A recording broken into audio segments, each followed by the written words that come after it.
अस्सलामुअलैकुम दोस्तों, कैसे हैं आप सब। मैं आप सबको यूट्यूब चैनल इंग्लिश लिटरेचर पे वेलकम कहती हूँ। आज जो नॉवल हम पढ़ने जा रहे हैं, इस नॉवल का नाम है ट्वेलाइट इन दिल्ली, जिसको अहमद अली ने लिखा है। ट्वेलाइट इन दिल्ली टाइटल बहुत ज़्यादा सिग्निफिकेंट है। इसकी सिग्निफिकेंस क्या है हम लोग बाद में डिस्कस करेंगे। इस वीडियो के अंदर जो हम लोग डिस्कस करने जा रहे हैं वो है राइटर का इंट्रोडक्शन, ठीक है। और इसके अलावा कुछ इंपॉर्टेंट क्वेश्चंस हैं, उनकी डिस्कशन करेंगे हम लोग इसके अंदर। फिर हम लोग समरी की डिस्कशन करेंगे और समरी के साथ साथ हम लोग क्रिटिकल एनालिसिस भी करेंगे।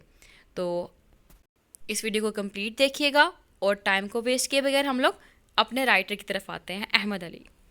अहमद अली कौन थे? अहमद अली एक पाकिस्तानी नॉवलिस्ट थे, पोइट थे, क्रिटिक थे, ट्रांसलेटर थे, डिप्लोमेट थे, एक स्कॉलर थे। और जब ब्रिटिश ऑक्यूपेशन चल रहा था, ब्रिटिश ऑक्यूपेशन के ड्यूरेशन के अंदर इन्होंने इंडियन पॉलिटिक्स के अंदर एक्टिव रोल अदा किया। अब मैंने यहाँ पे वर्ड यूज़ किया ब्रिटिश ऑक्यूपेशन। ये क्या था? ये बेसिकली ऐसा हुआ था कि ना, सब कॉन्टिनेंट बरसगीर में क्या हुआ था, हिंदू मुस्लिम इकट्ठे रह रहे थे। उस ड्यूरेशन के अंदर जो ब्रिटिश थे, जो वाइट मैन थे, उन्होंने आकर अपनी कलोनियलिज्म कायम कर ली, यानी कि अपनी कलोनी बना ली। आसान लफ्ज़ में उन्होंने आकर हुकूमत करना शुरू कर दी बरसगीर के रहने वाले लोगों के ऊपर, ठीक है। तो उस ड्यूरेशन के अंदर जब बरसगीर के ऊपर हुकूमत शुरू की अंग्रेज़ों ने, तो वहाँ पे पॉलिटिक्स जो ग्रुप थे वो उठे फ्रीडम के लिए। तो उस ग्रुप में अहमद अली भी आते हैं। अहमद अली ने भी बड़ा एक्टिव रोल अदा किया उस ड्यूरेशन में इंडियन पॉलिटिक्स में। और जो हमारा ये रिस्पेक्टिव नॉवल है ट्वेलाइट इन दिल्ली, इसने राइटर ने इस नॉवल के अंदर यही चीज़ एक्सपोज की हुई है, जिसमें हमारे पास जो ब्रिटिश है, उनकी जो कलोनियलिज्म थी, उनकी जो ब्रूटैलिटी थी, एक्सप्लॉयटेशन थी, वो सब कुछ एक्सपोज किया राइटर ने इसके अंदर। किस तरह जो दिल्ली का कल्चर जो था वो डिटोरिएट हो गया था, तबाह हो गया था इनकी आमद से, इनकी एंट्रेंस की वजह से, ठीक है। तो उसके अलावा ये फाउंडिंग फेलो भी थे of the Pakistan academy of letters के। और इन्होंने 3 नॉवेल्स लिखे, 2 प्लेस लिखे। इनकी 3 बुक्स पोइट्री के ऊपर बेस करती हैं। और इसके अलावा इन्होंने 12 शॉर्ट स्टोरीज़ लिखी। इनके स्टाइल की बात करें तो इनका स्टाइल बहुत रियलिस्टिक है। इनकी राइटिंग स्टाइल के अंदर ये ऑटोबायोग्राफिकल एलिमेंट्स को बहुत ज़्यादा यूज़ करते हैं। ऑटोबायोग्राफिकल एलिमेंट्स कौन से होते हैं? जिसके अंदर आपकी अपनी लाइफ के एलिमेंट्स भी इंक्लूड हो स्टोरी में। उसके अलावा ये स्टोरी के अंदर जब बात करते हैं अपनी, तो ये नेशनल लाइफ को डिस्कस करते हैं, सिंबलिज्म को ये यूज़ करते हैं। सिंबलिज्म क्या होता है? ये टेक्निक होती है जिसके अंदर राइटर सिंबल्स को यूज़ करता है। और जो हमारा नॉवल है ट्वेलाइट इन दिल्ली, ये सिंबल से भरा पड़ा है। सिंबल क्या होता है? वेल्ड मोड ऑफ कम्युनिकेशन, जिसमें राइटर ढके छुपे अल्फाज के अंदर मैसेज कन्वे करता है। राइटर जो है हमारे, ये रियलिज्म को यूज़ करते हैं। रियलिज्म क्या होता है? रियलिज्म होता है जिसके अंदर हम लोग रियलिस्टिक पिक्चर दिखाते हैं सोसाइटी की अपनी राइटिंग के अंदर। राइटर को हमारे जिस टाइम पीरियड पे ये लिख रहे हैं, उस टाइम पीरियड पे English novelist, first English novelist consider किया जाता है। क्यों? क्योंकि जिस टाइम पीरियड में, जिस ड्यूरेशन में अहमद अली लिख रहे थे, उस ड्यूरेशन में मोस्टली जो राइटर्स का फोकस था वो था उर्दू लिटरेचर।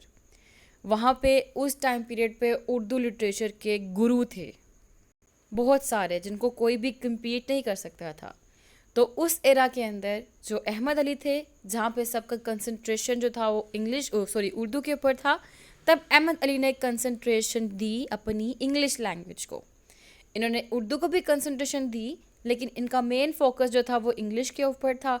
और उन्होंने ट्वेलाइट इन दिल्ली जो था वो इंग्लिश में ही लिखा। और इस बेस पे ये बहुत ज़्यादा फेमस हुए। क्यों? 2 रीज़न थी कि फर्स्टली उस टाइम पीरियड पे कोई भी इनका राइवल राइटर नहीं था, क्योंकि कोई भी इंग्लिश में लिख नहीं रहा था, सबका सेंटर ऑफ इंटरेस्ट था उर्दू लैंग्वेज। सेकंड, इंग्लिश जो थी वो यूनिवर्सल लैंग्वेज थी, ठीक है, और हर जगह पढ़ी जाने लग पड़ी थी। और उर्दू जो थी वो बाउंड टू स्पेसिफिक पीपल हो चुकी हुई थी, और इंग्लिश के पास जो थी कोई बाउंड्री नहीं थी। इसलिए जो था ना, अहमद अली बहुत ज़्यादा फेमस हो गए कोई भी एफर्ट किए बगैर।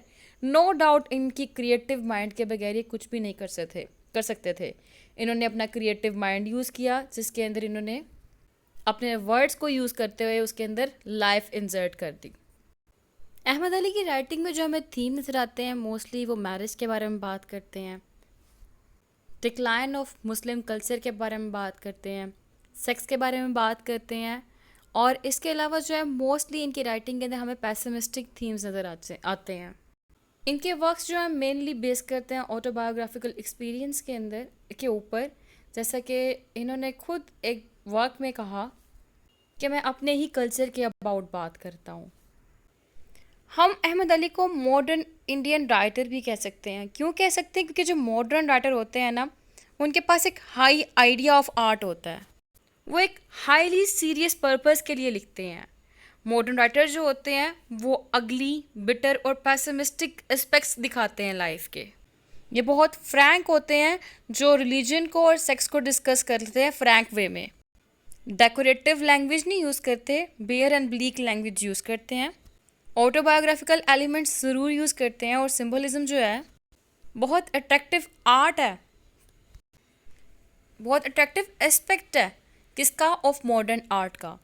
तो यही चीज़ें सारी की सारी हम लोग को अहमद अली की राइटिंग में भी नज़र आती हैं। तो इसी बेस पे हम लोग कह सकते हैं कि अहमद अली जो है वो मॉडर्न राइटर है। और इसके अलावा अगर हम आर्ट ऑफ करेक्टराइजेशन की बात करें, तो आर्ट ऑफ करेक्टराइजेशन के अंदर अहमद अली का बहुत ही बड़ा नाम है। ये अपने जितने भी करेक्टर्स हैं उनको रियलिस्टिक ट्रेट्स देते हैं, सब लाइफ लाइक करेक्टर हैं, जैसे वाकई में रियली में वो एग्जिस्ट करते हैं। करेक्टर की फिजिकल अपीयरेंस से लेकर करेक्टर की इनर थॉट तक राइटर ने बहुत ही कनिंगली और बहुत ही ब्यूटीफुली डिपिक्ट किया है, पोर्ट्रे किया अपनी राइटिंग के अंदर। ये अपने करेक्टर्स को यूनिवर्सल ट्रेट्स देते हैं और हर करेक्टर की साइकोलॉजी को भी बड़े अच्छे से डिस्कस करते हैं। अब इसके अलावा हम बात कर लेते हैं अपने नॉवल की, जो हमारा मेन इंपॉर्टेंट नॉवल है जिसको हमने डिस्कस करना है, उसकी तरफ आते हैं। सबसे पहले हम लोग ट्वाइलाइट इन दिल्ली के करेक्टर्स को डिस्कस कर लेते हैं, करेक्टर लिस्ट। जब हम करेक्टर लिस्ट को डिस्कस करेंगे, साथ साथ हम लोग इम्पोर्टेंट क्वेश्चंस को भी डिस्कस करते जाएंगे। पहली बात कर लेते हैं हम लोग मीर निहाल की। करेक्टर ऑफ मीर निहाल और करेक्टर ऑफ असगर, ये इंपॉर्टेंट करेक्टर्स हैं, ठीक है। और ये पेपर में भी बहुत दफ़ा पूछा जाता है कि discuss the character of Mir Nihal और discuss the character of Asghar. तो हम वन बाय वन जो इम्पोर्टेंट करेक्टर हैं उनको एनालिसिस करते हुए इन डिटेल डिस्कस करेंगे। बाकी जो माइनर करेक्टर है उनको बस थोड़ा थोड़ा डिस्कस कर लेंगे, सुपरफिशियल सा। मीर निहाल जो है ये बहुत इंपॉर्टेंट करेक्टर है इस नॉवल का। ये एक रिप्रेजेंटेटिव है ट्रेडिशनल इंडियन मुस्लिम्स का। इसकी जो अपीयरेंस बताई गई नॉवल के अंदर वो भी रॉयल प्लस ट्रेडिशनल बताई गई है। इसके अबाउट नॉवल में लिखा गया है, he is tall and well built and is wearing a white muslin coat reaching down to the knees and gives his noble face a majestic look। ठीक है, ये कोटेशन बताई गई है इसके अबाउट। ये जो करेक्टर है ये क्लास डिस्क्रिमिनेशन क्रिएट करता है नॉवल के अंदर, फ्रिमली बिलीव करता है कास्ट के ऊपर, ब्लड प्राइड के ऊपर बिलीफ है इसका, प्रेजुडाइज क्रिएट करता है ये नॉवल के अंदर। इसकी एम्बिवेलेंट पर्सनैलिटी दिखाई गई है, यानी कि सेम टाइम पे दो तरह की पर्सनैलिटी। सरफेस यानी कि आउटरली तो हम लोगों को लगता है ये बहुत ही नोबल किस्म का, ट्रेडिशनल किस्म का मुस्लिम है, लेकिन सेम टाइम पे इसका एक इलेजिटिमेट रिलेशनशिप है विद बब्बन जान। बब्बन जान जो है ये एक प्रोस्टिट्यूट है और ये इसकी मिस्ट्रेस है। मीर निहाल को बहुत ज़्यादा शौक है पिजन का, और पिजन जो है ये रॉयलिटी का सिंबल है। मीर निहाल ने अपने पिजन्स पाल रखे हैं। वो जो कबूतर उसने पाल रखे हैं ना, एक दिन क्या होता है उसके कबूतरों के अंदर ना एक बिल्ली घुस जाती है और बिल्ली जो है उनके कबूतरों को खा लेती है, ठीक है। और ये चीज़ जो है ना उसके बाद से मीर निहाल की लाइफ फुल ऑफ सफरिंग, यानी कि फुल ऑफ सफरिंग हो जाती है, दुख से भर जाती है। अब वो जो ये सिम्बॉलिक है कि उसकी कबूतरों को क्यों खाया, कबूतरों को खा लिया गया बिल्ली ने। बिल्ली जो है वो बेसिकली ब्रिटिश के पास होती है, और जो कबूतर खाए गए कबूतर जो थे वो दिल्ली का कल्चर रिप्रेजेंट करते हैं। तो ये चीज़ सिंबलाइज कर रही है कि बिल्ली की एंट्रेंस से कबूतर ख़त्म हो गई, यानी कि अंग्रेज़ों की एंट्रेंस से जो दिल्ली का कल्चर था वो ख़त्म हो गया। तो राइटर ने मीर निहाल के थ्रू हम लोगों को बहुत ज़्यादा जो है ना नॉवल के थीम्स वो कन्वे किए हैं। जैसा कि एक नॉवल का थीम है, इंपॉर्टेंट थीम वो है ट्रेडिशनल हिस्ट्री, ठीक है, वो कन्वे की है। और जो है इसके अलावा नॉवल का थीम है कल्चर का थीम भी इसके थ्रू कन्वे किया है। इसी के थ्रू जो अहमद अली है उसने पेट्रार्कल सोसाइटी के जो है ना थीम उसको भी हाईलाइट किया है।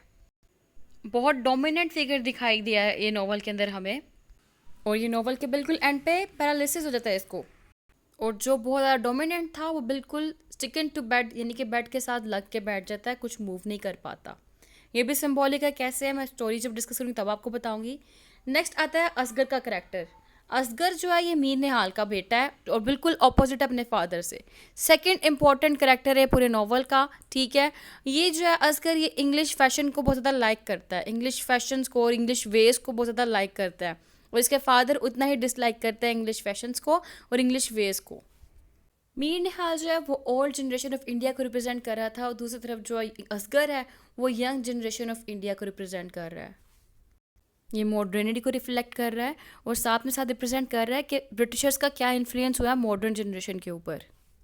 मीर निहाल और असगर के दरमियान में हम लोगों को इडिपल कॉम्प्लेक्स भी दिखाई देता है। इडिपल कॉम्प्लेक्स उसे कहते हैं जब हेट टूवर्ड फादर और लव टूवर्ड मदर हो। इसकी मदर जो है वो बहुत ज़्यादा केयरिंग है अपने बेटे के अबाउट, लेकिन on the other hand Asghar और मीर निहाल जो है दोनों का हर थ्रू एंड थ्रू स्टोरी के अंदर फाइटिंग ही होती रहती है कोई कुछ ना कुछ इवेंट्स के ऊपर। अपने फादर मीर निहाल की तरह असगर की भी एक मिस्ट्रेस है, ठीक है, जो कि प्रोस्टिट्यूट है, उसका नाम है मुश्तरी बाई। अनलाइक हिज फादर, जिस तरह इसके फादर जो हैं उनका थ्रू आउट रिलेशनशिप रहा है बबन जान से, बबन जान की डेथ तक, ठीक है, लेकिन ये जो है मिस्ट्री बाई को छोड़ देता है कब, जब इसको प्यार हो जाता है बिल्किस से। तो जो बिल्किस हुई वो असगर की वाइफ होती है, और बिल्किस की डेथ के बाद इसको जोहरा जो कि बिल्किस की सिस्टर है वो पसंद आ जाती है। इसकी फ्रेंड्स की कंपनी जो होती है वो अच्छी नहीं होती, और ये एक प्रोवर्ब है, a company reflects man's character, ठीक है।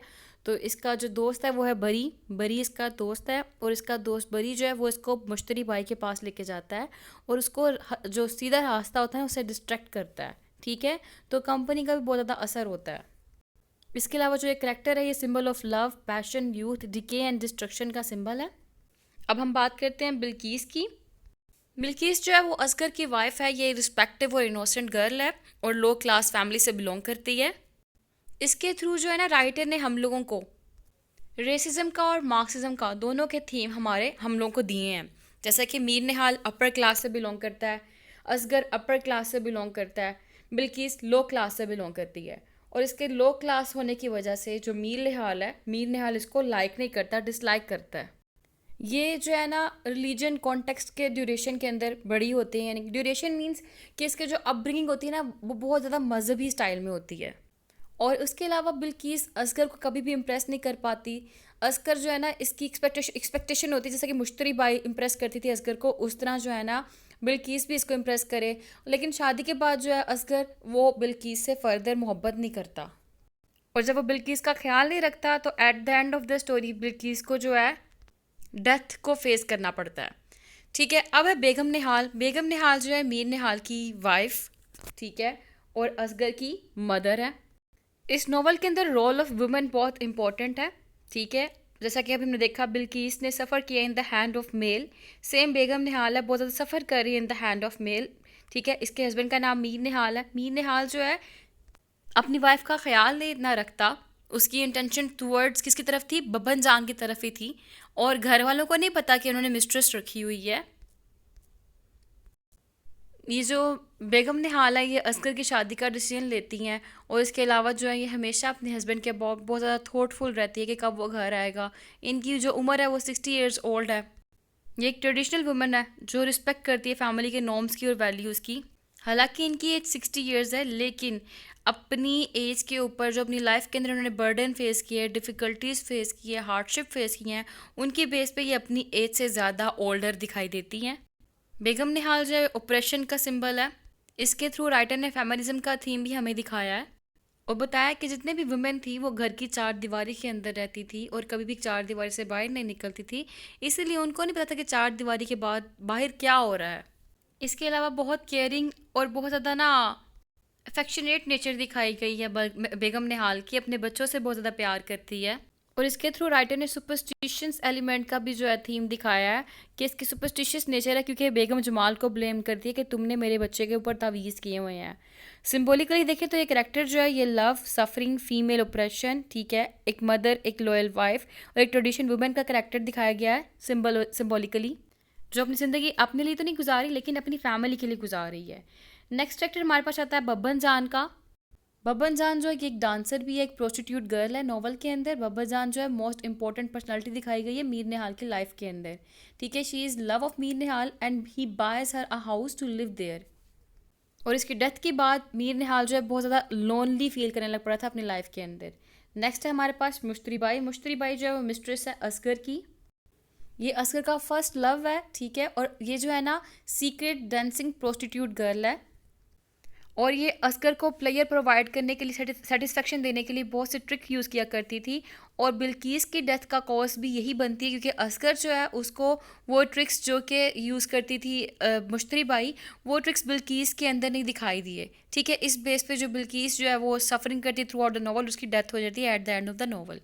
फिर नेक्स्ट कैरेक्टर हमारे पास आता है हमारे पास जोहरा का। जोहरा जो है ये यंगर सिस्टर है बिल्किस की, और असगर का थर्ड लव है, ठीक है। ये अपनी सिस्टर बिल्किस के साथ रहती है, और अपनी सिस्टर की डेथ के बाद जो है ना ये अपनी नीस की केयर करना शुरू कर देती है, और फाइनली ये एग्री हो जाती है कि ये भी असगर से प्यार करती है, और उसको लेटर लिखती है जिसमें बताती है to go for wedding on the day of her marriage. But unfortunately वो जो लेटर है वो असगर को नहीं मिल पाता, और इसकी शादी किसी और से हो जाती है। इसके अलावा एक और कैरेक्टर है वो है बेगम वहीद का। बेगम वहीद जो है ये असगर की सिस्टर है, और ये बहुत ज़्यादा ना इंपॉर्टेंट रोल अदा करती है इस नावल के अंदर in the life of Asghar. Asghar और जो वहीद है, बेगम वहीद, इनकी लाइफ के अंदर आपस में बहुत स्ट्रॉन्ग बॉन्डिंग रही है, बहुत क्लोज रहे हैं ये आपस में बहन भाई। ये इकट्ठे बड़े हुए हैं, और हर एक से आपस में बहुत कुछ लाइक एवरीथिंग शेयर करते हैं ये आपस में। एवरीथिंग से मुराद लाइफ के सीक्रेट्स। बेगम वहीद अपनी मदर का रिफ्लेक्शन है और अपने फादर का फॉयल है। इसके हस्बैंड की डेथ हो चुकी है, जैसा कि बेगम वहीद ने बेगम निहाल ने बहुत ज़्यादा सेक्रीफाइस किया अपनी चिल्ड्रन के लिए, ठीक है, अपनी लाइफ को कुर्बान करके रख दिया। इसी तरह बेगम निहाल की बेटी जो बेगम वहीद है, उन्होंने भी अपने हस्बैंड की डेथ के बाद बहुत ज़्यादा सेक्रीफाइस किया अपनी लाइफ के अंदर, जिसमें से एक सेक्रीफाइस ये था कि इसके हस्बैंड की डेथ हो गई थी, तो डेथ के बाद इसने डिसाइड किया कि ये अपने हस्बैंड की फैमिली के साथ रहेगी। हालांकि ये अपने हस्बैंड की फैमिली के साथ ये खुश नहीं थी। तो यहाँ पे हो गए हमारे कैरेक्टर कंप्लीट। अब हम बात करते हैं कुछ इंपॉर्टेंट क्वेश्चंस की, जिससे पहला जो इंपॉर्टेंट क्वेश्चन है वो है टाइटल सिग्निफिकेंस। टाइटल ट्वेलाइट इन दिल्ली, बहुत इंपॉर्टेंट टाइटल है हमारा। ट्वेलाइट किसे कहते हैं? ट्वेलाइट वो वक्त होता है जब सन जो होता है ना वो डूब रहा होता है, सूरज ग्रूब हो रहा होता है। ये ऐसा पीरियड, ऐसा स्टेट होता है जिसके अंदर ऑब्सक्योरिटी होती है, एम्बिग्यूटी होती है, और ग्रेजुअल डिक्लाइन होता है, ठीक हो गया। तो अब ये जो राइटर ने ट्वेलाइट का वर्ड यूज़ किया है इन दिल्ली, जिसमें उसने बताया गया है कि दिल्ली के अंदर क्या हो रहा है, डिक्लाइन हो रहा है, ठीक है। दिल्ली जो है उसमें तबाहियाँ आ रही हैं, जो दिल्ली पहला था वो दिल्ली वैसा नहीं रह रहा। अब क्योंकि अहमद अली एक मॉडर्न राइटर है, और जब मॉडर्न राइटर जब भी कोई भी लिटरेरी पीस ऑफ वर्क लिखता है ना, तो वो अपने लिटरेरी पीस ऑफ वर्क के नेम के अबाउट ऐसे ही कॉन्शियस होता है जैसा कि एक बाप अपने बच्चे का नाम रखने के लिए कॉन्शियस होता है, ठीक है। तो राइटर ने जो ये नाम लिखा है ना ट्वेलाइट इन दिल्ली, विदाउट एनी पर्पस नहीं रखा, उसने एक पर्पस के साथ ये नेम चूज़ किया है, बहुत ही केयरफुल होकर उसने ये नाम चूज़ किया, और इस बुक को ये ट्वेलाइट इन दिल्ली नाम दे दिया, जो कि थीम ओरिएंटेड टाइटल है। टाइटल जो है ना जनरली तौर पे दो तरह का होता है, या तो करेक्टर का नेम होता है जैसा कि हैडा गैबलर, ठीक है, या फिर वो थीम ओरिएंटेड होता है, जैसा कि अब हमारे पास थीम ओरिएंटेड टाइटल है ट्वेलाइट इन दिल्ली। और जितने भी मोस्टली मॉडर्न वर्क होते हैं ना, वो थीम ओरिएंटेड टाइटल को प्रेफरेंस देते हैं, जैसा कि Mourning Becomes Electra, Heart of Darkness by Joseph Conrad, Lord of Flies by Golding, ठीक है। तो ये क्या है, ये थीम ओरिएंटेड है। इसी तरह जो टाइटल हमारा ट्वेलाइट इन दिल्ली, वो भी एक थीम ओरिएंटेड टाइटल है, जो कि स्टोरी का, पूरे नॉवल का थीम रिफ्लेक्ट करेगा। इसका टाइटल हाईली सिम्बॉलिक है, क्योंकि ट्वेलाइट कैसे कहते किसे मैंने आपको ये तो बता दिया, लेकिन ट्वेलाइट सिंबल जो होता है वो डाउनफॉल का सिंबल होता है, डिके का सिंबल होता है, डेथ का, डिटोरिएशन का, एंड का, ठीक है, इनका सिंबल होता है ट्वेलाइट। और अब ट्वेलाइट को दिल्ली के साथ अटैच कर दिया गया, तो अगर हम अकेले दिल्ली की बात करें तो दिल्ली जो है वो सिंबल किसका है, वो सिंबल है centre of Muslim culture and socio political values, ठीक है। Centre of Muslim culture and socio political values का जो है ना सिंबल दिल्ली है। अब ट्वेलाइट इन दिल्ली किसको रेफ़र कर रहा है, वो रेफ़र कर रहा है कि जो मुस्लिम कल्चर था, जो उसके सोशो पॉलिटिकल वैल्यूज़ थे, उनमें डिके हो चुका हुआ है, डाउनफॉल हो चुका हुआ है, उनकी डेथ डिटोरिएशन हो रही है। जैसे कि अहमद अली कहता है Delhi is a symbol of life and death. तो अगर हम अहमद अली के इस वर्ड से, इस कोटेशन से, Delhi is a symbol of life and death को डिस्कस करते हुए टाइटल को डिस्कस करें, तो टाइटल सिंबॉलिकली सजेस्ट कर रहा है death, decay, destruction, downfall, deterioration of religious, cultural, social and political life of जितने भी दिल्ली के रहने वाले थे उनके लोग।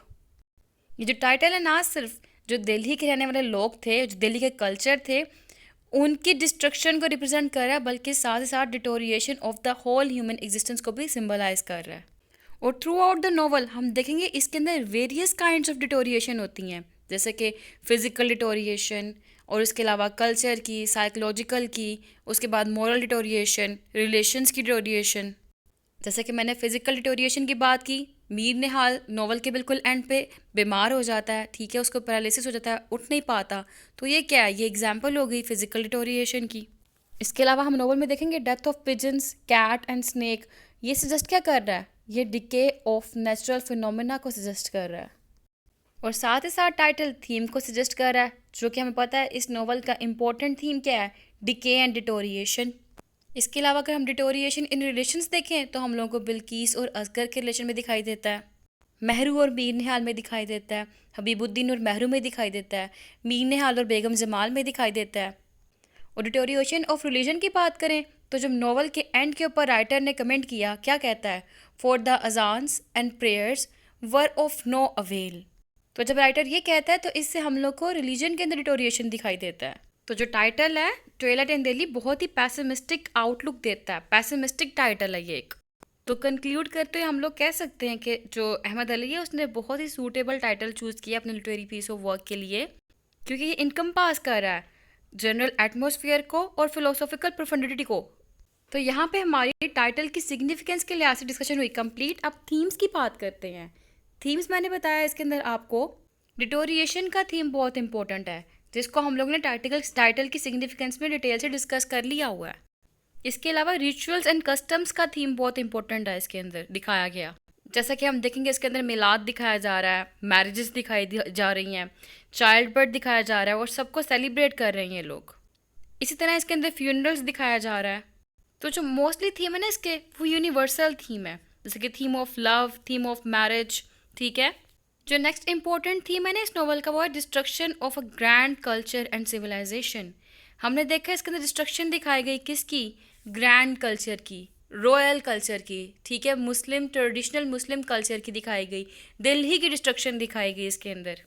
जैसे कि राइटर ने खुद नॉवल में कहा, destruction is in its foundations and blood is in its soil.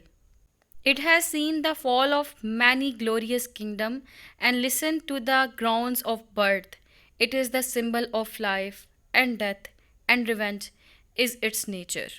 तो ये कोटेशन है, ये कोटेशन सिंबलाइज कर रही है थीम को ही। इसके अलावा इसमें इंपॉर्टेंट थीम है जो वो है जनरेशन गैप का, जो कि हम लोगों को असगर और मीर निहाल के करैक्टर से ही रिवील हो जाता है। स्केपिज़म का थीम बड़ा इंपॉर्टेंट है, जो हम देखेंगे कि बब्बन जान की डेथ के बाद मीर निहाल ने किस में स्केप किया। मीर निहाल जो है वो उसने अलकेमी में स्केप किया था, और असगर और महरू जो है वो इमेजिनेशन में स्केप करते हैं। तो ये कुछ इसके इम्पोर्टेंट थीम्स थे। अब हम बात करते हैं नेक्स्ट क्वेश्चन की, as a post colonial novel. जो पोस्ट कलोनियल नॉवल होता है ना, उसके अंदर हमारे पास एक प्री कलोनियल वर्ल्ड दिखाई देता है, ऐसा वर्ल्ड जिसके अंदर अभी अंग्रेज़ नहीं आए हुए, जिसने आकर अभी किसी मुल्क के ऊपर हुकूमत नहीं की हुई, ठीक है, ठीक है, हुकूमत से साफ़ सुथरा वर्ल्ड, किसी और की पावर से साफ़ सुथरा वर्ल्ड, अब आपकी ही पावर है। फॉर एग्जांपल ऐसा वर्ल्ड दिखाया गया सब कॉन्टिनेंट का, जिसके अंदर अभी सब कॉन्टिनेंट के जितने मुस्लिम और हिंदू हैं वो आपस में इत्तेफाक से रह रहे हैं, ठीक है। फिर क्या हुआ, हमारे पास एक कलोनियल वर्ल्ड आ गया, जिसमें क्या हुआ, आमद होगी जी अंग्रेज़ों की। जब अंग्रेज़ आए तो उसके बाद जो उनके असरात हुए, ठीक है, वो क्या असरात हुए थे और उनके जाने के बाद क्या असरात हुए थे, सब कुछ दिखाया जाता है एक पोस्ट कलोनियल नॉवल के अंदर। तो ये नॉवल है, इस नॉवल के अंदर हम देखेंगे कि स्टोरी स्मूथली चल रही है, फिर अचानक जो है नॉवल के अंदर एंट्रेंस हो जाती है वाइट मैन की। फिर जब वाइट मैन आता है तो कितना एक्सप्लॉइट करते हैं आकर ये जितने भी वहाँ पे सब कॉन्टिनेंट के लोग थे उनको। और फिर उसके बाद जो नॉवल प्रोसीड करता है और एंड पे जो है मीर निहाल पैरालिसिस हो जाता है, उसको पैरालिसिस जब हो जाता है मीर निहाल को, तो वो कुछ भी नहीं कर पाता। और वो जो उसका पैरालिसिस है वो शो कर रहा है दिल्ली के कल्चर का पैरालिसिस, ठीक है। दिल्ली जो है अब क्या हो गया हुआ है, दिल्ली थिंग्स फॉल अपार्ट हो चुका हुआ है, ठीक है। थिंग्स फॉल अपार्ट से मुझे याद आया कि ये नॉवल जो है ट्वाइलाइट इन दिल्ली, इसको थिंग्स फॉल अपार्ट से भी कंपेयर किया जाता है, तो ये इंपॉर्टेंट क्वेश्चन, हम इसको भी डिस्कस करेंगे साथ साथ। नेक्स्ट इंपॉर्टेंट क्वेश्चन है वो है करेक्टर्स, मीर निहाल का, असगर का, बेगम निहाल का, बब्बन जान का, जिसको हम लोगों ने ऑलरेडी डिस्कस कर लिया हुआ है। नेक्स्ट है सिंबोलिज्म। सिंबोलिज्म क्या होता है? वेल्ड मोड ऑफ कम्युनिकेशन को सिंबोलिज्म कहते हैं। इस नॉवल के अंदर हर करेक्टर सिंबॉलिक है, और इसके अलावा हमारे पास स्नेक का सिंबल आएगा, कैट का सिंबल आएगा, पिजन का सिंबल आएगा, ठीक है। बहुत सारे सिंबल्स आएंगे जिनको हम लोग वन बाय वन जब स्टोरी का एनालिसिस करेंगे साथ साथ डिस्कस करते जाएंगे। तो अब हम आते हैं अपने मेन टॉपिक जिसका नाम समरी है उसकी तरफ। समरी स्टार्ट करने से पहले मैं आपको ये बताती चलूँ कि हम लोगों ने जो पीछे बैकग्राउंड डिस्कस किया उसका पर्पस क्या था। उसका पर्पस ये था कि आप जब समरी सुने तो आप अटेंटिव होकर सुने, और जितने हम लोगों ने पीछे क्वेश्चंस इंपॉर्टेंट देख लिए उनको इसके अंदर एनालिसिस करते हुए चलें आप, ठीक है। चलें समरी स्टार्ट करते हैं। ट्वाइलाइट इन दिल्ली एक हिस्टोरिकल नॉवल है जो कि पाकिस्तानी नॉवलिस्ट अहमद अली ने लिखा है। ये 1940 में फर्स्ट टाइम पब्लिश्ड हुआ था। 1910 के पीरियड में जब ब्रिटिश ने ऑक्यूपाइड कर लिया था इंडिया को, तो ये उस कॉन्टेक्स्ट में नॉवल लिखा गया है। इसका मेन फोकस जो है वो ओल्ड दिल्ली के ऊपर और मुस्लिम इनहेबिटेंट्स के ऊपर है जो कि सिटी के अंदर रहते थे। इस नॉवल का जो मेन कैरेक्टर है वो है मीर निहाल, जो कि एक मुस्लिम मैन है जिसने एक्सपीरियंस किया dramatic changes in his life and the lives of his family during this period. तो इस ड्यूरेशन के अंदर जो असगर है, असगर को बहुत ज़्यादा स्ट्रगल करना पड़ता है अपनी मैरिज लाइफ के अंदर, ठीक है, और अपनी मैरिज के ऊपर। तो उस ड्यूरेशन के अंदर इंडिया के अंदर एक काइंड ऑफ बहुत ग्रेट चेंज आता है। वो चेंज क्या होता है कि किंग जॉर्ज जो होता है ना, वो यहाँ पे आके इंडिया को कन्वर्ट कर लेता है और इंडिया में आकर अपनी रूलिंग स्टार्ट कर देता है, और उससे जो दिल्ली की जो ग्लोरी होती है वो फेड होना शुरू हो जाती है। और इसके अलावा जिसमें मेन थीम्स आ जाते हैं हमारे पास कलोनियलिज्म का, एलियनेशन का, जेंडर रोल्स का, नोस्टैल्जिया का, and the passage of time and empires. Twilight in Delhi जो है ना, ये अली का डेब्यू नॉवल कंसिडर किया जाता है, ठीक है, और कंट्रोवर्शियल है इसके frank depiction of negative effects of British colonialism की बेस पे। ये जो फर्स्ट पब्लिश हुआ था only after the intervention of claimed English author E.M. Forster, लेकिन today it is considered one of the great early modern novel, not only modern novels but modern Indian novels. जब twilight in Delhi start होता है तो starting पे जो part 1 है ना, part 1 के ऊपर एक कोटेशन लिखी है राइटर ने, ठीक है। वो कोटेशन हाफिज़ की कोट की है इसने, जिसमें बताया the night is dark, the waves rise mountains high and such a storm is raising, what do the pedestrians know my plight moving upon the shore that safe and dry. अब इस coat के अंदर writer ने night, blight, darkness, ये वाली imagery use की है। ये जो इमेजरी है सेंस दे रही है सफरिंग्स की, ठीक है। जो पोइट्री है उससे स्टार्ट लिया गया है, एक तारीक रात, एक बिल्कुल डार्क नाइट की बात की गई हुई है, जो कि रेफ़र करिए डिक्लाइन को। डिक्लाइन किसका होगा? दिल्ली का, ठीक है। Once paradise now turning into ruins, के अब तबाह हो चुका हुआ है। अब जब नॉवल की ओपनिंग होती है तो बताया गया है समर का सीज़न है, ठीक है, बहुत ज़्यादा गर्मी है। इसके अंदर हमारे पास दिल्ली के कुछ सर्कमस्टांसेस दिखाए जाएंगे। जो टोन है वो राइटर की पैसिमिस्टिक होगी। बैकग्राउंड दिखाया जाएगा मुग़ल हिस्ट्री का, ठीक है। और जब नॉवल की स्टार्टिंग होती है तो फर्स्ट कुछ कोटेशन चैप्टर के स्टार्ट पे जो कोट हुई है वो ये है, night envelops the city covering it like a blanket in the dim starlight roofs and houses and by lanes lie asleep wrapped in a restless slumber। यानी कि जो ओपनिंग सीन दिया गया वो बताया गया कि ट्विलाइट का टाइम है, हर तरफ अंधेरा है, रात ने हर चीज़ को घेरा हुआ है अपने अंदर लाइक अ ब्लैंकेट, हर कोई सोया हुआ है। मीर निहाल घर पे आता है और घर पे आके देखता है उसकी वाइफ जाग रही है, ठीक है, और उसकी वाइफ जो है ना अपने बच्चों के बारे में मीर निहाल से कुछ बात करना चाहती है, और वो बात बेसिकली उनकी शादी ही करना चाहती है कि उनके बच्चे बड़े हो गए हैं, अब उनकी शादी के बारे में सोचना चाहिए और उनकी शादी कर देनी चाहिए। मीर निहाल जो है इंसिस्ट करता है कि उसका बेटा असगर जो है ना उसकी पहले शादी की जाए, और कहता है कि उसकी बेटी जो महरू है, Mahru is too young to be given away to strangers, कि अभी बहुत छोटी है, हम इसकी शादी अभी नहीं कर सकते, तो अभी हमें चाहिए कि असगर बड़ा हो चुका हुआ है उसकी शादी कर दें, ठीक है। और जब ये बात कर रहे होते तो इसी दौरान जो है ना इनकी डिस्कशन के अंदर इंटरप्शन होती है। इंटरप्शन किस तरह से होती है कि जहाँ पे मीर निहाल के पिजन्स होते हैं वहाँ पे खड़खड़ की आवाज़ सुनाई देती है। जब वो नॉइज़ क्रिएट होती है तो मीर निहाल बड़ा परेशान होता है कि अचानक ये नॉइज़ क्यों क्रिएट हो गई है। तो मीर निहाल जो है अपनी वाइफ को छोड़कर भाग के जाता है वहाँ पे देखने के लिए वहाँ पे क्या है। तो मीर निहाल पूछता है किस चीज़ की आवाज़ है, तो आगे से रिस्पॉन्स मिलता है it must be a cat. अब जो कैट है ये सिम्बॉलिक है, ठीक है, किसका सिम्बॉलिक है मैं आपको बताती हूँ, लेकिन थोड़ा सा स्टोरी डिस्कस कर लूँ पहले मैं। तो कहती है it must be a cat, लेकिन जब मीर निहाल वहाँ पे देखता है भागकर अपने पिजन्स की तरफ, तो देखता है कि वो कैट नहीं होता है, एक स्नेक होता है। तो मीर निहाल कहता है it's a snake, bring my stick Dilchain. Dilchain जो है मीर निहाल के घर में काम करने वाली होती है, और उसको कहता है कि ये स्नेक है, एक छड़ी लेकर आओ, ठीक है, मेरी स्टिक लेके आओ। फिर दिलचैन जो है वो स्टिक लेके आती है, तो मीर निहाल उस पिजन को उस स्नेक को मारता है और कहता है just a snake I have killed it, ठीक है। जब मिस मीर ने हाल स्नेक को मार देता है तो उसके थोड़ी देर बाद अस्कर आता है। अस्कर बहुत लेट हो चुका हुआ है और बहुत लेट वो घर पहुंचता है। अब वो जब घर लेट पहुंचता है तो इसके फादर उसके ऊपर गुस्सा करते हैं और उसको कहते हैं तुमने फिर से वो इंग्लिश फैशन किया हुआ है। और वो कहता है you are again wearing those dirty English boots, I do not like them, I will have no aping for the farangis in my house, throw them away. जो कि मीर निहाल का हेट टूवर्ड्स ब्रिटिशर्स जो है ना वो रिफ्लेक्ट करता है। अब इसके अंदर मैंने कुछ वर्ड बोले थे, कैट का, स्नेक का नेम मैंने लिया था, ठीक है। अब जो कैट है वो सिंबलाइज कर रही ब्रिटिशर्स को, ठीक है, और जो स्नेक है वो भी सिंबलाइज कर रहा है ब्रिटिशर्स को ही। स्नेक जो है वो इवल का सिंबल है और यहाँ पे ये ईस्ट इंडिया कंपनी को भी सिंबलाइज कर रहा है। और जो पिजन है, पिजन सिंबलाइज कर रहे हैं दिल्ली के कल्चर को, ठीक है, दिल्ली के रॉयल कल्चर को, रॉयल ट्रेडिशनल कल्चर को। अब जो स्नेक था, स्नेक आया था पिजन के पिंजरे के अंदर, यानी कि उनको मारने के लिए।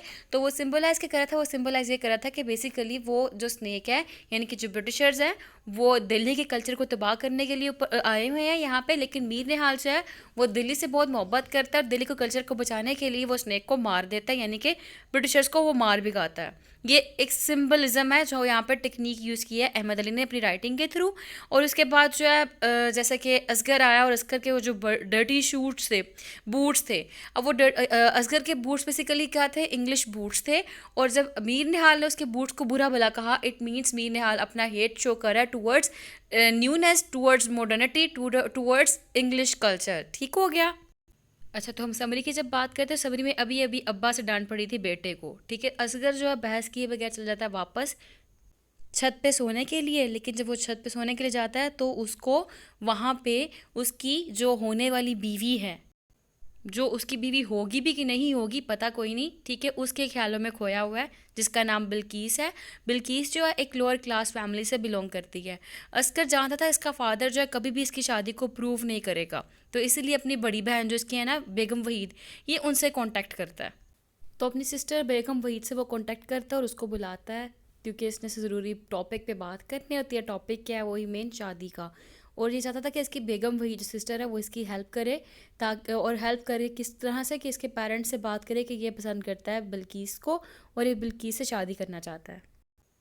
और अपनी सिस्टर से हेल्प के लिए कहने से पहले इस नॉवल के अंदर एक बड़ी मज़े की ना लाइक एक चैप्टर है, चैप्टर नंबर 3। चैप्टर नंबर 3 के अंदर बताया गया है सारा का सारा सिविलाइजेशन ऑफ मुस्लिम, उनका कल्चर दिखाया गया है कि हर जगह जब अजान होती है तो हर जगह खामोशी हो जाती है। और बताया गया जब अजान होती है सबके सब नमाज के लिए जाते हैं, जिसमें उसने मुस्लिम कल्चर के बारे में बताया। लेकिन साथ ही बताया कि इसमें कुछ लोग जो हैं वो सोए रहते हैं, वो नहीं उठते, नमाज नहीं पढ़ते, क्योंकि उनका फेथ जो है ना उसमें लैकनेस दिखाई गई हुई है। और साथ इस चैप्टर के अंदर बताया गया the sky was covered with the wings of pigeons, ठीक है। जो पिजन्स हैं वो हर जगह उड़ रहे होते हैं। कबूतरों का उड़ना क्या शो करता है, कल्चर ऑफ दिल्ली को शो करता है। और मीर हाल भी जो है ना वो कोठे पे चल जाता है पिजन फ्लाइंग के लिए, जहाँ पे उसने अपने पिजन रखे हुए होते हैं। और इसके मुकाबले में ख्वाजा अशरफ अली होते हैं, वो भी अपने पिजन्स को उड़ाया करते हैं। तो जो बार बार पिजन फ्लाइंग का नाम आया, तो पिजन फ्लाइंग बेसिकली सिंबलाइज कर रहा है दिल्ली के कल्चर को, ठीक है, जो कि इनसे स्नैच कर लिया जाएगा बाद में। अच्छा, मैं बता रही थी कि बिल्किस कह रही, असगर ने अपनी बहन जो उसका नाम बेगम वहीद है उसको बुलाया, ठीक है। उसको क्या कहा, उसने कहा कि वो बिल्किस से शादी करना चाहता है और बताया था अपनी सिस्टर को कि अगर उसकी शादी जो है ना बिल्किस से ना हुई तो ये खुद मर जाएगा। बेगम वहीद जो है वो आ जाती हैं और आके उनकी माँ से बात करती है, जिसका नाम बेगम निहाल है, और उससे कहती हैं कि मदद करें आप असगर की कि उसकी शादी बेगम वही बिल्किस से करवा दी जाए।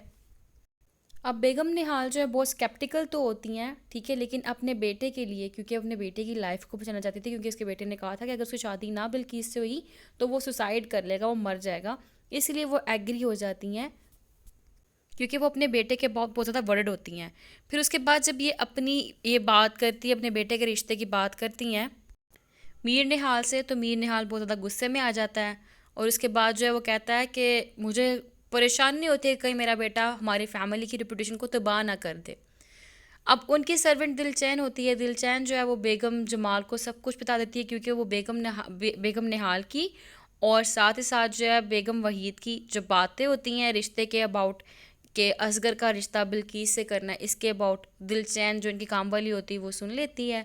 और वो सुनने के बाद जाती है बेगम जमाल के पास, जो कि बेगम जमाल है बेगम निहाल की सिस्टर इन लॉ है, उनको सब कुछ बता देती है। और बेगम जमाल जो है वो कहती है कि ना मैं तुम्हारी मदद करूँगी, यानी कि बेगम निहाल को कहती है कि मैं तुम्हारी मदद करूँगी कि हम लोग ना मीर निहाल की ब्लेसिंग के बगैर ही ना तुम्हारे बेटे की शादी कर दें। असगर जो है वो अपनी मुश्तरी बाई के पास जाता है अपने फ्रेंड के साथ। इसके फ्रेंड का नाम बरी है, ठीक है।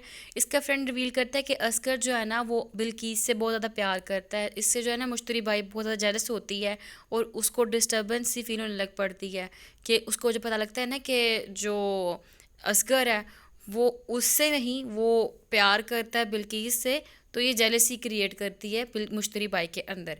और वहाँ पे जो इनकी कन्वर्सेशन चलती है वो कुछ ऐसे से है, जिसमें मुश्तरी बाई कहती है no one cares for me, I am like a caravanserai where people come rest their tired bodies for a while and depart. और उसके बाद जो है ना मुश्तरी बाई बहादुर शाह की पोइम को पढ़ती है। वो है one as you came in silks and dazzled me with the beauty of your spring you brought a new flower in to bloom the wound of love within my being You lived with me, breath of my breath, and did not part from me a while. But now the wheel of time has turned, and you have left without a smile. तो ये पूरी की पूरी poem पढ़ती है मुश्तरी by Asghar के सामने। और इसके अलावा एक और कोट करती है मुश्तरी बाई, जिसमें कहती है वो we are but travellers on the road it matters not if we are dead or alive और life is like a candle flame you had put us out and we had died. Our life is like a candle flame. You had put us out and we had died. Now you have lighted us. We are all right, all right. और साथ में वो हल्की सी आवाज़ में खुद से कहती है never fall in love, it's better to commit suicide than fall in love. फिर इसके बाद जब ये टाइम इकट्ठे स्पेंड करते हैं तो असगर वापस घर आता है और घर आने के बाद उसको पता लगता है कि इसकी जो मदर है वो बिल्किस से शादी करने के लिए राज़ी हो चुकी हुई हैं। और जब ये असगर सुनता है तो वो खुशी से रोने लग पड़ता है और उसकी सिस्टर्स को दुआ देती है may God keep you happy and make the marriage a success. और असगर आगे से कहता है आमीन।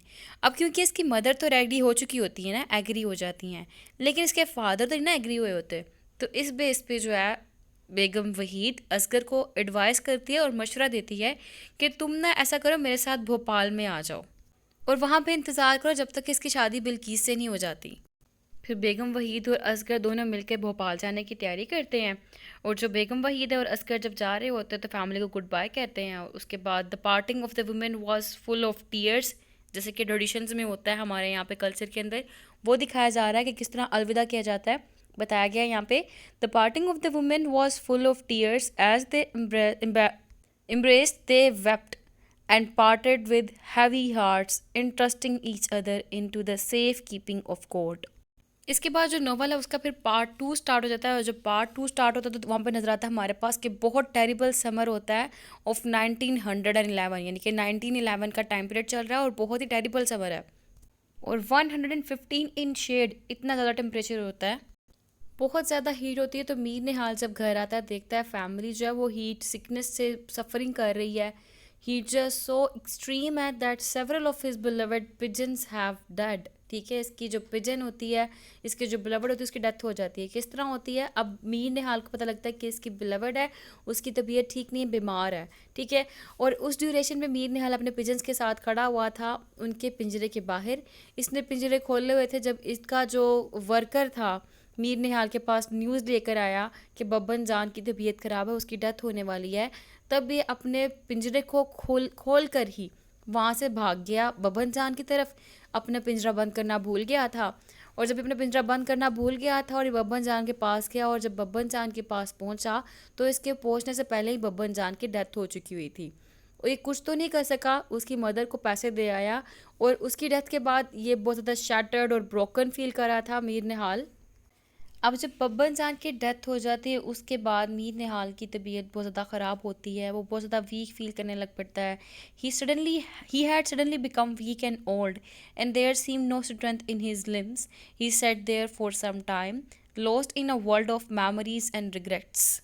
और जब बब्बन जान की मार हो रही होती है तो मीर निहाल उसको कहता है, grief must have it's way. At last she became silent and thinking that the people would be coming soon, Mir Nihal got up with a heavy heart and giving the old woman some money, cast a last lingering glance at the dead body and walked away. और उसके बाद बहुत ज़्यादा उदास होता है और कहता है, she who brought him here had walked the way of death and nothing could bring her back to life again. अब उसके बाद जब ये घर आ गया, घर में अब सो गया, सो के जब ये उठा है तो पहला ख्याल इसको बब्बन जान का आता है। ये बहुत हैवी फील करता है और उसके बाद जो है ये वापस अपने अपस्टेयर्स अपने रूफ पे जाता है पिजन्स को खोलने के लिए। जब ये पिजन्स को खोलने के लिए जाता है तो वहाँ पे देखता है कि उसके तो जितने भी पिजन्स थे वो तो मर गए, क्योंकि he had forgotten to close the door last night and the cats had found their opportunity. Cats यहाँ पे ये चीज़ सिम्बॉलिक है। एक तो बब्बन जान की डेथ हो गई जिससे डिस्ट्रक्शन हो गई, डिटोरिएशन हो गई किसकी, हमारे पास जो करेक्टर है मीर निहाल उसकी। और उसके बाद क्या हुआ, बुरा बुरा ये हुआ कि कैट्स जो थी इसके पिजन्स को खा गई। यानी कि कैट सिंबलाइज करी है वाइट मैन को, अपना पिंजरा ये कबूतरों का बंद करना ही भूल गया था और बिल्ली उसमें घुस गई। यानी कि वाइट मैन एंटर हो चुके हैं अब किसके अंदर, इनकी सिविलाइजेशन के अंदर, सब कॉन्टिनेंट के अंदर, इनके रॉयल कल्चर के अंदर, और उन्होंने घुस के मार भी दिया है। और अब इसके बाद मीर निहाल की लाइफ के अंदर कुछ रहा ही नहीं, तो इसने फैसला कर लिया कि अब ये अपना काम भी छोड़ देगा। ठीक है, क्योंकि अब ये जो है इसकी लाइफ बिल्कुल मीनिंगलेस लग रही थी इसको। और ये एल्केमी का काम शुरू कर देता है और एल्केमी के अंदर एस्केप लेता है। अब ये बहुत ज़्यादा डिस्पोंडेंट फील कर रहा है, तो अब ये डिसाइड करता है कि ये टाइम है रिटायरमेंट का, और असगर को कह देता है ठीक है तुमने जिससे शादी करनी है तुम कर लो। ठीक है, रिटायरमेंट के बाद ये अपनी ओल्ड हॉबी ऑफ एल्केमी में टाइम स्पेंड करना शुरू कर देता है। और इसके बाद जो है ना, इस टाइम पीरियड पे जो किंग जॉर्ज था ना उसको ताज पहनाना था। ठीक है, और जिस टाइम पे जो किंग जॉर्ज था उसको किंग ऑफ ब्रिटेन डिक्लेयर किया गया, और जो है ना उसने इंडिया के ऊपर रूल ओवर स्टार्ट किया। इसी ड्यूरेशन के अंदर मीर निहाल और इसकी फैमिली जो किंग जॉर्ज है इसकी क्राउन की सेरेमनी देखने के लिए जाती है, लेकिन मीर निहाल जो है वो इस सेरेमनी को देखना नहीं चाहता। वो बहुत बुरा फील कर रहा होता है इस परेड को देखना, उसके लिए एक अजाब होता है। क्यों होता है, क्योंकि बेसिकली वो ट्रेडिशनल लवर था, ट्रेडिशनल को वो पसंद करता, ट्रेडिशंस को वो पसंद करता था। ठीक है, और अब वो ट्रेडिशंस ख़त्म होने जा रहे हैं। अब क्या हो रहा है, अब अंग्रेज़ों की आमद होने जा रही है, अंग्रेज़ों की एंट्रेंस होने जा रही है। जैसा कि वो वाइट कैट एंटर हो गई थी उसके पिजन्स के अंदर, वैसे ही, और पिजन्स के अंदर एंटर होके उसने सारे पिजन्स को मार दिया था। सेम ऐसे अब वाइट मैन जो है वो एंटर हो रहे हैं सब कॉन्टिनेंट में, और वो अटैक करेंगे किसके ऊपर, सारे के सारे सब कॉन्टिनेंट के लोगों के ऊपर। ठीक है, अब जब ये क्राउन सेरेमनी हो रही होती है तो उस ड्यूरेशन में मीर निहाल को बहुत से फ्लैशबैक्स यानी कि बहुत सी मेमोरीज उसको आती हैं कि किस तरह से ब्रिटिश ने एक्सप्लॉइट किया था इंडिया को, किस तरह से उसने वॉयलेंट अटैक करके इंडिया को ले लिया था इंडियंस से। और इसकी मुलाकात गुलबानो से होती है। गुलबानो जो है वो बहादुर शाह की बेटी होती है, और वो एक पोइम बताती है बहादुर शाह की, जिसमें बताती है सडनली, ये मैं पोइम पढ़ने लगी हूँ, ये पोइम इंपॉर्टेंट है। Suddenly the wind has changed my soul, it's restless constantly, how shall I tell the tale of woe, my heart is drowned with agony, Delhi was once a paradise, such peace had abided here। ये important line है। Delhi was once a paradise, such peace had abided here, but they have ravished its name and pride, remain now only rains and care. ठीक है, कि दिल्ली इसका नाम था, अब क्या हो गया, इन्होंने जो वाइट मैन आए थे उन्होंने इसका सारा प्राइड छीन लिया, इसको तबाह करके रख दिया। सिर्फ और सिर्फ यहाँ पे अब रूइंस रह गई हैं। ठीक है, ये ट्वेलाइट इन दिल्ली टाइटल की सिग्निफिकेंस के लिहाज से भी इम्पोर्टेंट है। Ravished were the people of Hind Unenviable their fate, whoever the ruler of the day, Aspit was ordered put to death. ये है बहादुर शाह की पोइम, ठीक है, जो कि इसकी बेटी गुलबानो पढ़ती है, पढ़ के सुनाती है इनको, जिसको सुनकर बेगम निहाल की, बेगम कलीम की, बेगम जमाल की आंखों में आंसू आ जाते हैं। बहरहाल ये एक फ्लैशबैक का एक इवेंट होता है जिसको मीर निहाल रिकॉल कर रहा होता है। मीर निहाल जो है वापस आ रहा है इस क्राउन सेरेमनी से एक्सक्यूज़ देकर के मुझे जाना है, मुझे काम है। अब वो जब वहाँ से निकलता है तो जब वो घर को आ रहा होता है तो उसको एक बैगर मिलता है, ठीक है, और रियलाइज़ करता है ये जो बैगर है ना ये इंडिया के फॉर्मर रूलर्स में से एक है। वो उसको उस आदमी को पैसे देता है और वापस घर आ जाता है, reflecting on the changes in his life, कि इसकी लाइफ के अंदर जो चेंजेस हो रहे हैं उन सबको रिफ्लेक्ट कर रहा होता है सब कुछ। अब इसके बाद जो है ना एलेबोरेटेड मैनर के अंदर ना असगर की और बिल्किस की शादी हो जाती है। बहुत ही लंबी सेरेमनी चलती है। अब असगर की जो फैमिली है ना, इनको जो ब्राइड की फैमिली होती है ना वो इंसल्ट करती है। फिर सेरेमनी का एंड होता है और at the end of the ceremony Bilkis की जो फैमिली होती है वो टेयरफुली गुड बाय कहती है अपनी बेटी को और असगर को, जब वो छोड़ के जाते हैं वहाँ से, जैसे कि रुखसती के वक्त होता है। इनकी वेडिंग के ऊपर राइटर ने डिफरेंट चैप्टर्स लिखे जिनको इसने इन डिटेल बताया है कि जो उस पे जब शादियों पे लोग आते हैं तो वो अपनी शादियों को रिकॉल करते हैं, डिफरेंट लोग जो हैं वो गॉसिप्स करते हैं, मतलब थ्रू एंड थ्रू सारा का सारा कल्चर बताया गया है उसके अंदर, उन चैप्टर्स के अंदर, कि किस तरह से वेडिंग सेरेमनी के ऊपर क्या कल्चर होता है दिल्ली का, सारा रिप्रेजेंट किया राइटर ने उन चैप्टर्स में। खैर उसके बाद जब इनकी शादी हो गई, शादी के स्टार्ट में जो है ना कुछ प्रॉब्लम्स फेस करना पड़े बिल्किस को और असगर को आपस में, और इसके अलावा बिल्किस को इसकी फैमिली के साथ, अपने हस्बैंड की फैमिली के साथ भी कुछ प्रॉब्लम्स फेस करना पड़े। इसने कोशिश की कि सबको खुश खुश रखे, लेकिन सम हाउ सम वेयर ये उनको खुश नहीं रख पाती थी, और ये इसने पूरी कोशिश की कि फैमिली के अंदर फिट हो पाए, क्योंकि ऐसा ही होता है हमारी भी जब शादियाँ होती हैं ना यहाँ पे इस पाकिस्तानी कल्चर के अंदर या इंडियन कल्चर के अंदर, तो जब बेटी की रुखसती हो जाती है तो शुरू शुरू में उसको वहाँ पे एग्जिस्ट करने में इशू आता है, ठीक है, फिट होने में इशू आता है। तो यही इशू राइटर ने अपने इस नॉवल के अंदर भी डिस्कस किया है, क्योंकि ये जो नॉवल है ये ट्रू रिप्रेजेंटेटिव पिक्चर है दिल्ली की कल्चर की। तो वही इशू राइटर ने यहाँ पे दिखाया है कि अब वो फिट नहीं हो पा रही, फिट होने की पूरी कोशिश कर रही है। इसके फादर जो कि इसको पसंद नहीं करते थे, उसको उनको प्लीज़ करने की पूरी कोशिश करती है, लेकिन रिजल्ट में क्या होता है, रिजल्ट में वाकई में ऐसा होता है कि उसका फादर फाइनली प्लीज़ हो जाता है, सेटिस्फाई हो जाता है अपनी बहू से, ठीक है। अब इसके बाद क्या होता है, इसके बाद असगर को जो है ना, असगर को बिल्किस के फादर सेट करवाते हैं, एक जॉब दिलवा के देते हैं। असगर और बिल्किस सेपरेट हो जाते हैं फैमिली से और अलग रह रहे होते हैं, और वहाँ पे उन्होंने इंग्लिश फर्नीचर रखा होता है, सारी इंग्लिश आइटम्स रखी होती हैं, जैसे कि सोफ़ा हो गया, सोफ़ा भी फर्स्ट टाइम उस टाइम पीरियड पे इंट्रोड्यूस हुआ था। तो इसके अलावा जो है ना, जब ये सेपरेट हो रहे होते हैं और इन्होंने इंग्लिश आइटम्स रखी होती है अपने घर के अंदर, तो ये जो इंग्लिश आइटम्स का रखना होता है ना घर में, ये कंट्रोवर्सी क्रिएट करते हैं इनकी फैमिलीज़ के अंदर, मगर ये केयर ही नहीं करते इसके अबाउट, ठीक है। सून आफ्टर क्या होता है, इनकी एक बेटी होती है, इस बेटी का नाम होता है जिहान आरा, ठीक है, जिहान आरा उस बेटी का नाम रखते हैं। अब बिल्किस के फादर की डेथ हो जाती है, बिल्किस बहुत ज़्यादा डिप्रेशन में रहने लग पड़ती है। अब वो बहुत ज़्यादा डिप्रेशन में रहती है तो उसका हस्बैंड भी जो है उसकी तरफ इतना ध्यान नहीं देता, ठीक है। इसको ट्यूबरक्लोसिस हो जाता है, ट्यूबरक्लोसिस होने की बेस पे इसकी डेथ हो जाती है। जब इसकी डेथ हो जाती है तो असगर जो है वो अकेला रह जाता है, सिंगल फादर, जो अपनी बेटी की लुक आफ्टर करता है, ठीक है। अब बिल्किस की एक यंगर सिस्टर जिसका नाम है जोहरा, जोहरा जो वो इसकी हेल्प करती है इसकी बेटी का ख्याल रखने में, और जो जोहरा बेसिकली आंट लगती है जहान आरा की। अब जोहरा जब हेल्प करती है असगर की कि वो जहान आरा का ख्याल रखे, उस ड्यूरेशन के अंदर असगर को जोहरा पसंद आ जाती है, और असगर जो है वो उसको प्रपोज़ करता है। लिटरली थोड़ी देर बाद उसका जो प्रपोज़ल है वो जोहरा एक्सेप्ट भी कर लेती है। स्टार्टिंग पे अपने रिलेशनशिप सीक्रेट रखते हैं, लेकिन उसके बाद असगर जो है उसके पेरेंट्स से बात करता है शादी की। असगर के जो ज़ोहरा है, ज़ोहरा के पेरेंट्स एग्री हो जाते हैं, ठीक है हम तुम्हारी शादी ज़ोहरा से कर देंगे। लेकिन जो बेगम जमाल होती है, बेगम जमाल कांटेक्ट करती है ज़ोहरा के पेरेंट्स से और बताती है कि किस तरह से ना असगर ट्रीट करता था बिल्किस को अपनी शादी के ड्यूरेशन के अंदर। उसने बिल्किस को खुश नहीं रखा था, बिल्किस के साथ बहुत एक्सप्लॉइटेड बिहेवियर शो करवाया था। इसी बेस पे जो है ना बिल्किस उसकी डेथ हो गई थी। फिर जो ज़ोहरा की मदर है वो रिफ्यूज़ कर देती है कि हाँ बिल्कुल ठीक तुम कह रही हो, हम अब इसकी शादी नहीं करेंगे असगर के साथ। तो Zohra's mother refuses to accept the marriage, इसी ड्यूरेशन में जो असगर के ओल्डर ब्रदर है हबीबुद्दीन, उसकी डेथ हो जाती है।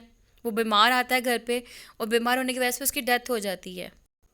और मीर निहाल है, वो बहुत ज़्यादा दुख में होता है और वो पैरालिसिस हो जाता है उसको। उसको जब पैरालिसिस होता है तो उस टाइम पे वो बड़ा परेशान होता है इंडिया को लाइक टूटते हुए देखते हुए, क्योंकि वो कुछ भी नहीं कर पाता और वो स्टिक टू बैट के साथ लग के बैठ जाता है मीर निहाल।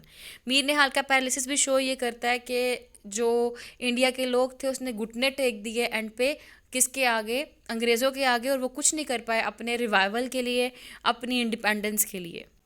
अब जब डेथ हो गई है हबीबुद्दीन की, जो कि असगर का भाई था, तो उस ड्यूरेशन पे वहाँ पे जोहरा की पेरेंट्स जोहरा की शादी किसी और से करने लग पड़ते हैं। जोहरा जो है एक लेटर लिख के असगर को भेजती है, जो कि असगर को नहीं मिलता, लेकिन असगर जो है वो letter after the funeral receive करता है और उसको बड़ा दुख होता है। क्यों क्यों वो इसलिए होता है क्योंकि जोहरा की शादी किसी और से हो चुकी हुई है और वो शादी नहीं रुकवा पाया। जोहरा जो लेटर लिखती है उसमें लिखा होता है, I have just learn that they are getting me married in the morning. I love only you. Tell me what should I do? But God's will be done. Forgive me and remember me now and then. Goodbye. In distress, yours forever, Zohra. और paper के बिल्कुल and पे लिखा हुआ था, Pain and sorrow and a cruel fate have brought me well nigh to a lifeless state. But go, my love, and my God be with you. The parted will meet one day if fates will allow. अब इस पे असगर बहुत ज़्यादा broken feel करता है और जो मीर निहाल है उसके बारे में बताया गया है कि मीर निहाल अपने बेड पे बैठा होता है, मोर डेड देन अलाइव। और जब वो बैठा होता है अपने बेड के ऊपर मोर डेड देन अलाइव, तो वो बैठा हो सोया हुआ होता है और सोए सोए वो मर जाता है, जिसके बारे में राइटर ने कमेंट किया है, he lay on the bed in a state of coma, too feelingless to sit up और think. The sun went down and hid his face, the rooks cawed and flew away. The sparrows found their nests, and night came striding fast, bringing silence in its train, and covered up the empires of the world in its blanket of darkness and gloom. और यहाँ पे इस novel की ending हो जाती है। इस novel के अंदर राइटर ने अप्रोप्रिएशन की टेक्निक यूज़ की है, जिसको हम कहते हैं कि समवेयर राइटर ने इंग्लिश लैंग्वेज के रूल्स एंड रेगुलेशंस को तोड़ा है। जैसे कि इंग्लिश लिखते लिखते उसने अपनी नेटिव लैंग्वेज के वर्ड्स को इंक्लूड किया है। मिमिक्री एंड मॉकरी दिखाई देती है कि सेम टाइम पे जो ब्रिटिशर्स हैं उनका मजाक उड़ाया जा रहा है, तो सेम टाइम पे उनको कॉपी भी किया जा रहा है। एम्बिवेलेंस दिखाई देता है कि लव एंड हेट रिलेशनशिप दिखाई देता है इसके अंदर। Loss of culture and traditional values दिखाई देता है। फिर उसके बाद मैट्रिमोनियल दिखा देता है इसके अंदर, death, decay and destruction, colonialism and imperialism, trading and corruption, materialism and Marxism, sensuality and sexuality, tradition versus modernism, betray, feminism, stream of consciousness, love, generation gap, superstitiousness, pride and prejudice, guilt and redemption. Orphanage दिखाई देता है, custom and celebration दिखाई देता है, pessimism दिखाई देता है। इसके अलावा भी इस नॉवल को जितना डिफ़ाइन करूँ उतना कम है, क्योंकि ये तो समरी होती है और मेरी कोशिश होती है मैं समरी के अंदर सबके सब इंपॉर्टेंट इवेंट्स को डिस्कस करूं, वरना जो मज़ा नॉवल के टेक्स्ट पढ़ने में आता है वो मज़ा किसी चीज़ में नहीं आता। तो ओवरऑल मैंने तो पूरी कोशिश की है कि मैं आपको इंपॉर्टेंट कोटेशन साथ में बता दूं और साथ में जो करैक्टर्स हैं, एनालिसिस है, अच्छे से कर दूं। अगर तो आपको वीडियो अच्छी लगी है तो वीडियो को लाइक ज़रूर करिएगा, कमेंट भी करिएगा कि आपको वीडियो कैसी लगी है, और इस वीडियो को दोस्तों के साथ भी शेयर कीजिएगा और चैनल को ज़रूर सब्सक्राइब कीजिएगा। और आपको कोई भी क्वेश्चन हो तो आप कमेंट्स में पूछ सकते हैं, मैं आपको रिस्पॉन्स ज़रूर करूँगी। दुआओं में याद रखिएगा। अल्लाह हाफिज़। Thank you so much.